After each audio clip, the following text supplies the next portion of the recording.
Una vez más les damos una cordial bienvenida a nuestro programa, esperando que las más ricas bendiciones del Señor puedan descender sobre su hogar y llegar a su vida, y que a través de esta programación el Señor pueda ayudarle a entender, a comprender que hay un camino diferente, que el plan de Dios es el mejor y que Él está dispuesto a hacer todo lo posible para que si usted decide a favor de Él, ese plan sea su plan y el éxito le acompañe.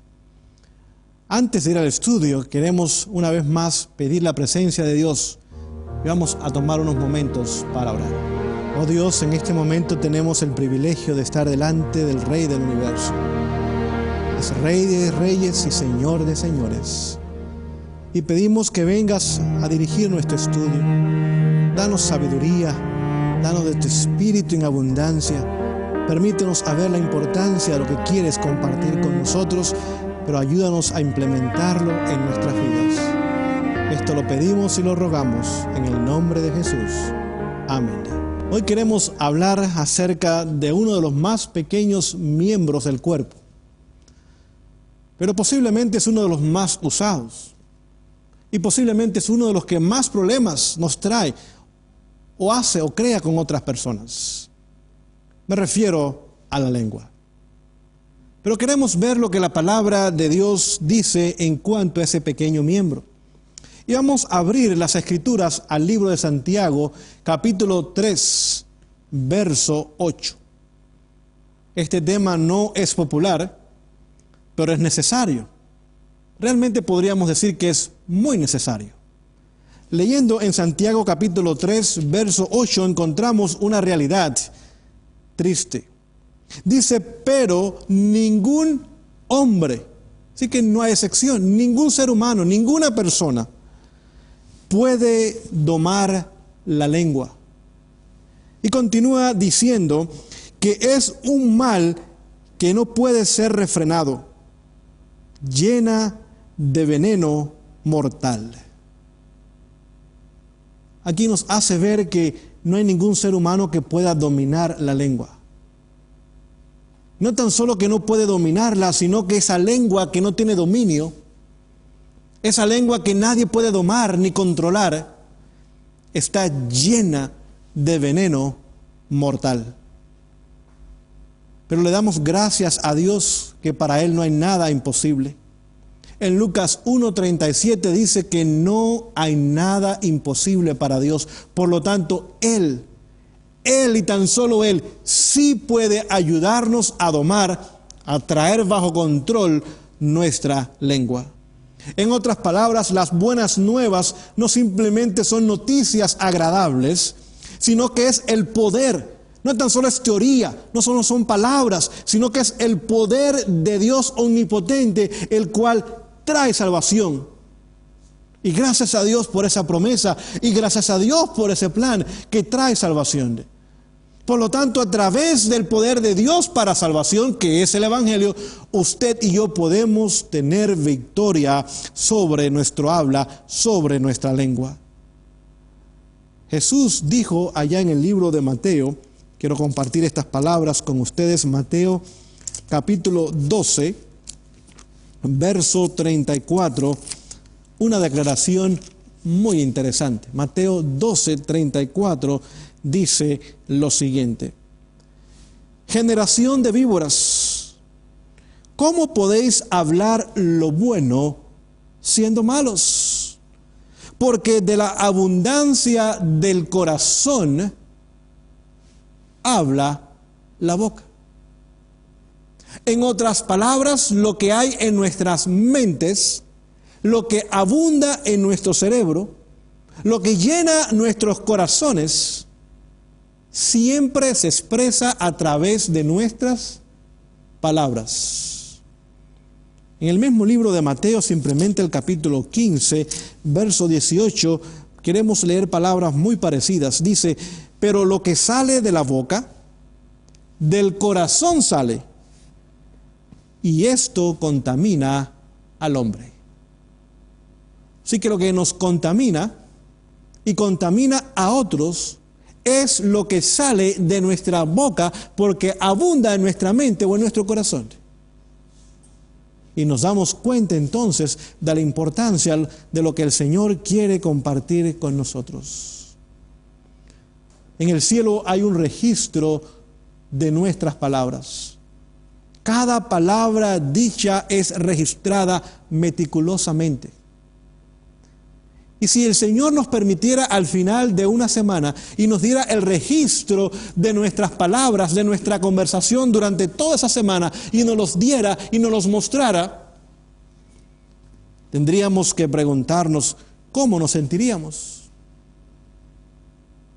Póngase a pensar si cada persona que va a ir a la iglesia, cuando entrara a la iglesia, viera en el frente de la iglesia que se está pasando el registro de todas sus palabras y de su conversación durante esa semana. Me pregunto cuántas personas irían a la iglesia.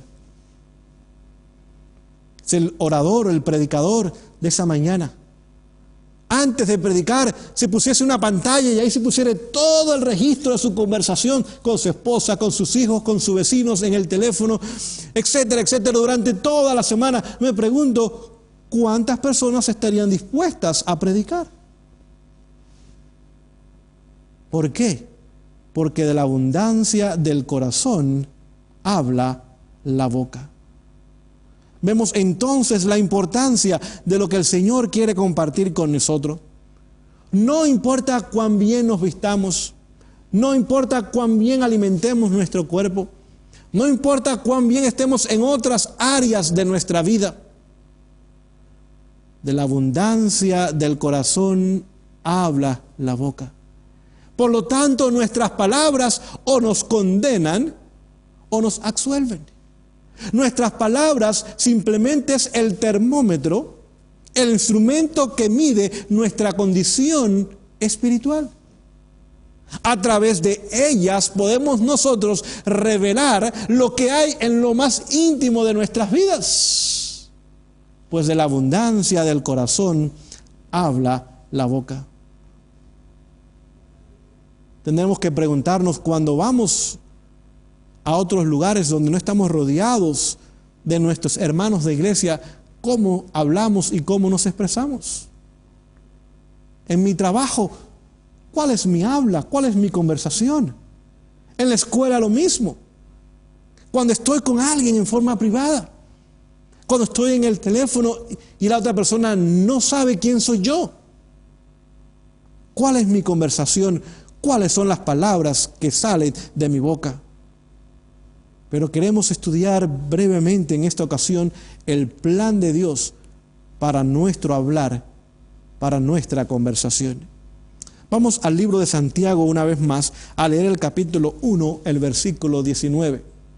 Santiago capítulo 1, versículo 19, dice de la siguiente forma: por esto, mis amados hermanos, si el apóstol Santiago no le está escribiendo a los no creyentes, no le escribe a los incrédulos, a los paganos, a los que no creen en el Señor Jesús, está escribiendo a sus amados hermanos en Cristo. Vamos a ver cuál es el consejo de Dios a través del apóstol. Todo hombre, otra vez no hay excepciones, todo ser humano, sea pronto para oír, tardo para hablar, tardo para airarse. Si ese sencillo consejo de la palabra de Dios fuese puesto en práctica, ¿cuántos problemas se evitarían en todo lugar? En primer lugar, nos aconseja a que seamos rápidos, no para hablar, que es lo que usualmente sucede, sino para oír. Muchas veces las personas nos hablan, interrumpimos y damos nuestra opinión, sin permitir que la otra persona terminase de expresarse y de compartir sus ideas, objetivos, metas, planes con nosotros. Por eso muchas veces nos metemos en problemas. Hablamos demasiado rápido y no somos prestos para escuchar, ni aún permitimos que la otra persona esté dispuesta a terminar lo que quiere compartir con nosotros. Por eso somos rápidos para airarnos en vez del consejo divino que dice que deberíamos ser rápidos para escuchar, lentos para hablar y lentos para airarnos. Si siguiéramos el plan de Dios, muchas peleas se evitarían en los hogares. Muchas disensiones se evitarían en el centro de trabajo o aún en la iglesia. Si estaríamos simplemente dispuestos en silencio, sin interrupción, prestando atención, escuchar lo que la otra persona nos quiere hablar. Quizás mientras nos está hablando la otra persona, si es algo que no nos gusta, o no nos conviene, o no nos sentimos cómodos, podríamos en ese momento elevar una oración al Señor. Señor, ayúdame para que cuando yo hable sea lento para hablar y por supuesto lento para airarme. Y podríamos muchas ocasiones obtener victoria sobre nuestras conversaciones y sobre nuestra lengua. Es importante que cultivemos el hábito bíblico de escuchar prestamente, prestar atención, mostrar interés a lo que otros están diciendo y después con lentitud y bajo la dirección del Espíritu de Dios hablar y evitar el enojo. Comparto este tema con ustedes porque es un problema para este servidor. Es un problema diario. Para mí es fácil hablar. Para mí es fácil decir palabras. Pero muchas veces me he dado cuenta que esas palabras no están dirigidas por el Espíritu del Señor, simplemente están dirigidas por un corazón carnal. Cuando era joven era conocido como la vida de las fiestas. Allá iba a las fiestas y era el chistoso número 1. El joven de las bromas. El que siempre tenía algo que decir que hacía reír a otros. Pero para serles sincero, muchas veces más bien nos estábamos burlando de otra persona. O rebajábamos a otra persona. Pero en todo esto decíamos que lo hacíamos en forma chistosa, humorística, bromista. Se hacía el humor y no teníamos la intención, decíamos, de lastimar a la otra persona, pero en muchas ocasiones nuestras palabras de humor, nuestras palabras de chistes lastimaban los sentimientos y los corazones y humillaban a la otra persona. Y entonces todos se reían con una carcajada. Era el hazme reír de las fiestas. Pero el Señor es misericordioso y puede tomar a una persona que no tiene control sobre su habla ni sobre su lengua y traerla a una experiencia de victoria en Él. Todo eso lo hacía simplemente para demostrar que yo era importante, mientras otras personas eran rebajadas y eran lastimadas. En Proverbios capítulo 15 hay una declaración que con la ayuda del Señor pude leerla y me hizo ver cuál era mi condición. Proverbios capítulo 15, verso 21 dice lo siguiente: la necedad es alegría al falto de entendimiento, mas el hombre entendido endereza sus pasos. Así que para el necio, para el fatuo, para el falto de entendimiento y de cordura, la necedad es risa, es broma, es chistes, es humor. Pero para el hombre entendido, para el hombre cristiano, para el hombre espiritual, él prefiere enderezar sus pasos en el camino correcto. Saben ustedes, yo podía inventar historias increíbles, fabulosas. Tenía a la gente en expectativa a ver cuál iba a ser el final. Y al final de esa famosa, interesante y cautivante historia decía: no, simplemente estoy bromeando. Eso no es verdad.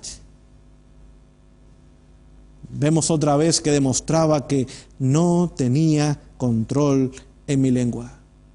Es interesante, el libro de Proverbios nos dice qué clase de persona es esa y qué opinión Dios tiene de esas personas. Proverbios capítulo 26, versículos 18 y 19 dice lo siguiente: como el que enloquece y echa llamas y saetas y muerte, tal es el hombre que engaña a su amigo y dice: ciertamente lo hice por broma. ¿Cómo lo considera la palabra de Dios? Enloquecido. Un hombre que no está acuerdo. Un hombre que su mente no trabaja bien. Que sus palabras son como saetas y llamas que lastiman. Engaña a otros y después dice: no, simplemente estaba bromeando. Es una evidencia una vez más de un hombre carnal, no de un hombre espiritual. El que engaña a su amigo y lo hace para jugar está enloquecido. Es por eso que todo pensamiento otra vez tiene que ser traído a la cautividad de la obediencia de Cristo. Si no, lo que sale de nuestra boca simplemente es locura. Muchas veces he usado mis palabras chistosas para dirigir la atención de la gente. ¿Adivinen a quién? A mí. Y la gente ahora me busque. Y si yo sea alguien que la gente procura tener en sus fiestas. Pero realmente lo que estaba mostrando era locura con mi forma de hablar. ¿Qué significa la palabra engaño? En la Biblia la palabra engaño es más profundo en su significado que lo que simplemente conocemos en nuestro idioma castellano. Engaño es mentir, pero en la Biblia tiene un significado más profundo. Es mentir con sutileza, es mentir con disfraz. Les pongo el ejemplo, es un anzuelo, pero el anzuelo tiene una carnada, tiene una lombriz, un gusano.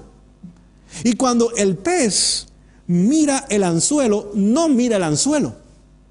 Lo que mira es un pedazo de comida. Y de esa forma el pez es engañado, pues piensa que va a saborear algo, que va a gozar de algo, que va a gustar de algo, que va a tener una comida. Y cuando muerde, demasiado tarde descubre que ha sido engañado, que no había comida, lo que había un anzuelo que ahora va a traer y causar su muerte. Ese es el concepto bíblico de la palabra engaño. Por lo tanto, vemos lo peligroso, lo dañino, lo mortal que es engañar. Por eso en el libro de Apocalipsis, capítulo 14, verso 5, dice que en los 144,000, aquellos que habrán obtenido la victoria sobre la bestia, su marca, su número, y estarán en el monte de Dios, con el nombre de Él en sus frentes, significa su carácter, dice que habrán obtenido la victoria sobre la lengua y el habla, porque en ellos no se hallará engaño. De forma muy especial, estas palabras se dirigen a mí como ministro del Evangelio, porque se nos ha dicho que los que usamos el púlpito, los oradores, los predicadores, los expositores de la palabra, deberíamos ser aún más cuidadosos con nuestras palabras, 10 veces más cuidadosos con nuestras palabras. Porque nuestras palabras tienen una influencia más poderosa, deben tener un impacto más profundo en los corazones. Por lo tanto, debo ser cuidadoso que mis presentaciones, mi habla, sobre todo cuando estoy delante del pueblo de Dios para compartir la palabra de vida que debe traer vida a ellos, no debe estar llena de chistes, de humor, de anécdotas jocosas, sino con seriedad y con profundidad debemos escudriñar las Escrituras, porque ellas testifican de Jesús y en ellas encontramos la vida eterna. Dios, por lo tanto, nos pide que seamos nosotros cuidadosos con nuestra forma de hablar y de expresarnos, para que a través de ella, la influencia de nuestras palabras pueda traer vida para vida en otras personas. Hoy día es muy común notar en los púlpitos los chistes, las bromas, las frases para simplemente sacar una risa barata de la congregación y de la audiencia.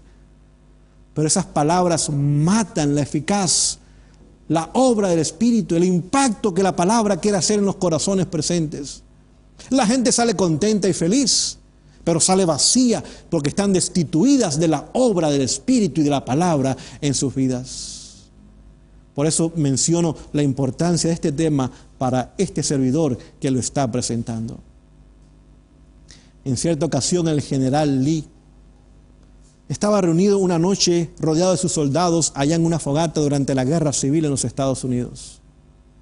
Y los hombres estaban allí en la fogata y él se alejó un poco, quería pensar y meditar el día siguiente, las estrategias, las batallas que iban a tomar lugar. Y mientras él se alejó, ahora la conversación de aquellos hombres que hasta el momento había sido buena y positiva, comenzó a degradarse y a degradarse y a degradarse. De repente uno de los soldados se pone en pie y mirando a su alrededor, en forma jocosa, en forma de broma, preguntó: ¿no hay ninguna dama a nuestro alrededor? Él sabía que no había ninguna dama, que todos eran hombres y soldados, pero quería simplemente preparar el ambiente para el chiste que venía después. El general Lee, que estaba cerca, escuchó esas palabras y dijo: no hay ninguna dama, pero sí hay un caballero. Y aquellas cortas palabras fueron suficientes para callar la necedad que había en el corazón de aquel joven soldado. Muchas veces es fácil ser parte de las risas y de las bromas cuando estamos en un grupo.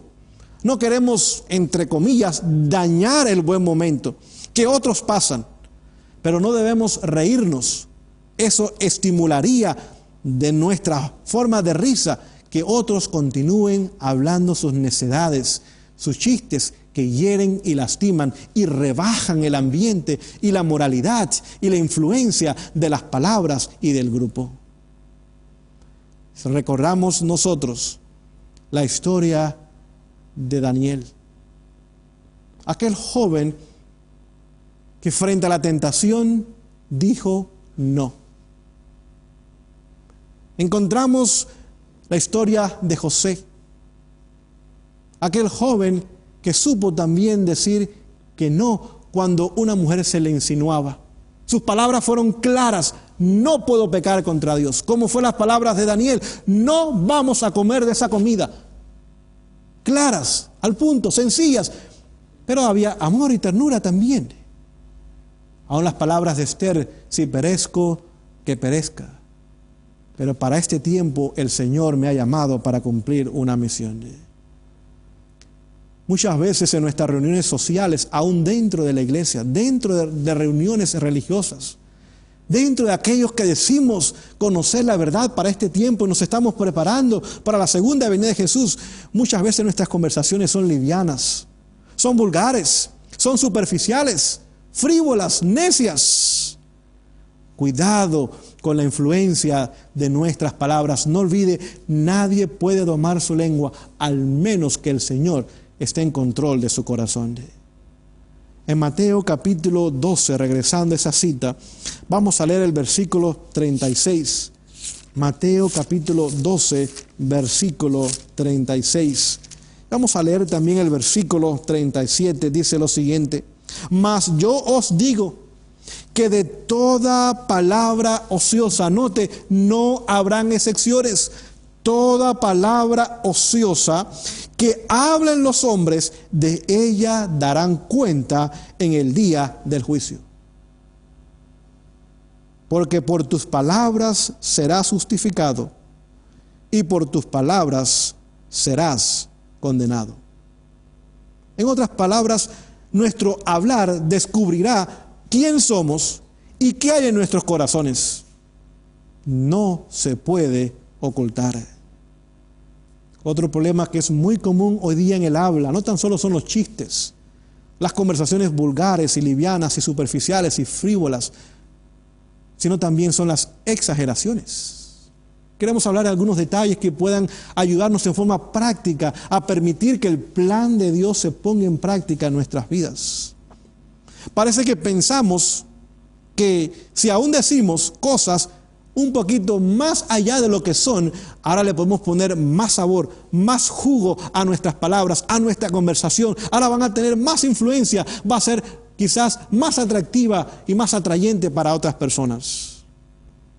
En la revista El Instructor Joven, página 214, o en sí es un libro, dice: la exageración es un pecado terrible. ¿Y por qué? Nos preguntamos. La respuesta es fácil. La exageración es engaño.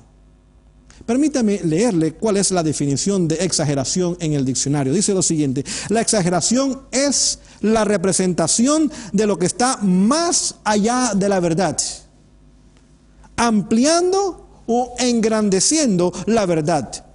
Y termina diciendo: se cruza la línea de la verdad. Ahora nos damos cuenta por qué se nos ha dicho que la exageración es un pecado terrible. Porque es mentira, es engaño. Cuán fácil para nosotros a veces decir: ya te he dicho 1000 veces que no hagas esto. Tenemos que permitirle al Señor que Él tome control de esta lengua, de este órgano. Usted y yo no podemos, pero Él sí puede. Para que aún en lo más pequeño, en lo que parece insignificante, como dijo Jesús, nuestra habla sea sí, sí y no, no. Lo que más viene, de mal procede. Quizás comenzamos a entender ahora la profundidad de esta declaración y cómo el Señor quiere ayudarnos en nuestra vida y quiere restaurarnos desde la cabeza hasta los pies, para que aún en las cosas más pequeñas nosotros podamos glorificarle. Tiempo atrás, cuando una persona hablaba, la gente prestaba atención. Cuando alguien daba su palabra en la antigüedad, era un juramento. Hoy día por eso todo tiene que ser en papeles, ya nadie cree en nadie. La palabra de la gente no tiene valor, no tiene significado, no tiene importancia. Todos son documentos firmados con abogados y más abogados, o si no demandas y más demandas. Simplemente porque hemos perdido el hábito de con sencillez, pero con claridad, expresar la verdad. Quisiera en este momento invitarte a recapacitar, a pedirle al Señor que nos ayude. Yo necesito su ayuda por seguro día a día, es mi lucha. Estoy seguro que algunos de nosotros, de ustedes quizás se relacionan conmigo en esta lucha, para que Él nos pueda dar victoria sobre nuestro habla, para que nuestra lengua pueda ser dominada y dirigida por Él, para que el Espíritu Santo pueda obrar en nosotros el milagro de hacernos hombres y mujeres honestos en nuestro hablar. No más, no menos. Decir exactamente lo que es, no importa el costo, no importan las consecuencias. Vamos a tomar unos momentos para orar. Amoroso Padre Celestial, tu palabra nos dice que ningún hombre puede domar su lengua, y cuán cierta es esa declaración. Pero tu palabra también nos dice que para ti no hay nada imposible. Si reconocemos nuestro problema y venimos a ti y permanecemos en ti, tú puedes hacer el milagro de ayudarnos a hablar en armonía con tus principios, de presentar la verdad tal como es. Ayúdanos, Señor, y danos victoria. Queremos hacer tu voluntad y queremos andar en tus caminos. Y queremos que la influencia de nuestras palabras sea tal que tengan poder de vida para vida en otras personas. Ayúdanos, oh Dios. En el nombre de Jesús rogamos y pedimos esto. Amén. Una vez más queremos invitarles y que el Señor pueda ricamente derramar sus bendiciones sobre ustedes.